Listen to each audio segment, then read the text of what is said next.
Surat collector થકી વડાપ્રધાન નરેન્દ્ર મોદીને ગુજરાત એસટી નિવૃત્ત કર્મચારી સંઘ દ્વારા આવેદનપત્ર આપી ઈપીએસ 1995ના સભ્ય કામદારોને હાર પેન્શન ચૂકવવાની માંગ કરાઈ હતી। સુરત કલેક્ટર થકી ગુજરાત એસટી નિવૃત્ત કર્મચારી સંઘ દ્વારા વડાપ્રધાન નરેન્દ્ર મોદીને આવેદનપત્ર આપી રજૂઆત કરાઈ હતી કે ગુજરાત રાજ્ય માર્ગ વાહન વ્યવહારની ફરજ દરમિયાન રાજ્યના કોસ્ટલ તેમજ ટ્રાઇબલ એરિયાના વિકાસમાં મહત્વની સેવા આપેલ છે।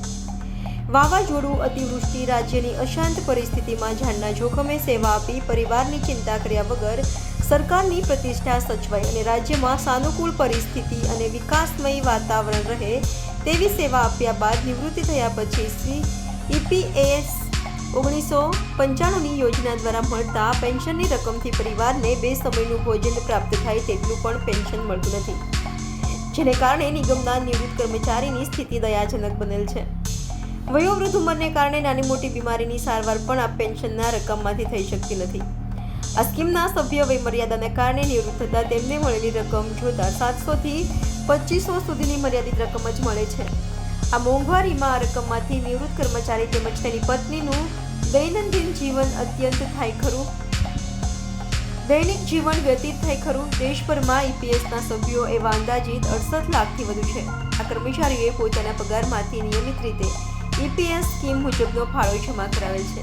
આ ફંડમાં કર્મચારીઓ ફાળો, સંસ્થાનો ફાળો, સરકાર દ્વારા નિયત થયેલ સંસ્થાનો ફાળો મળીને કુલ રકમ દરેક કર્મચારીના ઈપીએમ ખાતામાં જમા થાય છે અને આ ફંડમાંથી પેન્શનની રકમ ચૂકવવામાં આવે છે। કામદારોની પગારમાંથી કપાયેલ રકમને કામદારોએ પોસ્ટલ રિકરિંગ સ્કીમમાં મૂકેલ હોય તો તેમના નિવૃત્તિ કાળે 15 થી 20 લાખ જેવી માતવાર રકમ થઈ જાય છે અને તેના વ્યાજમાં તેઓનું શેષ જીવન સારી રીતે વ્યતીત કરી શક્યા હોત। જેથી આ સ્કીમ અન્યાયકારી હોવાના કારણે ગુજરાત રાજ્ય તેમજ દેશભરમાં આંદોલનાત્મક કાર્યક્રમો થયા છે અને ઈપીએસ સંસ્થા તેમજ સરકારનું વારંવાર ધ્યાન દોરી આ સ્કીમમાં વધારો કરવા જણાવ્યું હોવા છતાં ઈપીએસ સંસ્થા દ્વારા એક્ઝામ્પ્ટેડ અને અનએક્ઝામ્પ્ટેડ સંસ્થા જેવા વિવાદો ઊભા કરી કર્મચારીને હાર પેન્શનની પ્રક્રિયાને રોક લગાવેલ છે।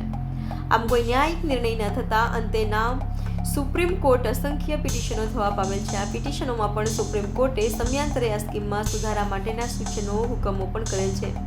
તેમ છતાં ઈપીએલએફ સંસ્થા દ્વારા કોઈ ન્યાયિક નિર્ણય લેવાના કારણે કામદારો આર્થિક સંકળામણ અને પીડા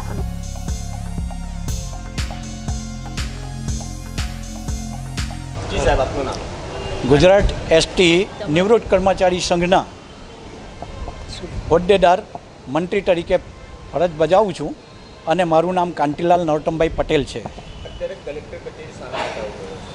અત્યારે કલેક્ટર કચેરીએ એટલા માટે આવવું પડ્યું છે કે અમે તારીખ 11/9/2018ના રોજ અમને જે પેન્શન નહીવત મળતું હતું, જે પેન્શન 600 થી 2500 સુધી જ અત્યારે મળી રહેલું છે, તેવા કર્મચારીઓને ન્યાય અપાવવા માટે અમે નામદાર સુપ્રીમ કોર્ટની અંદર કેસ દાખલ કરેલો હતો।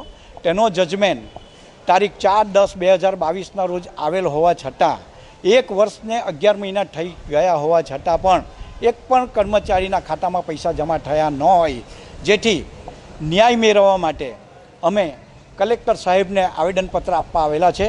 આ આવેદનપત્ર ગુજરાતના તમામ જિલ્લાની અંદર કલેક્ટરશ્રીને આજે આપવાનું નક્કી થયેલ હોય તે મુજબ અમે અહીંયા આવીને સુપરત કર્યું છે। આશરે દેશભરના 73 લાખ કર્મચારીઓ આ હાયર પેન્શનથી વંચિત છે।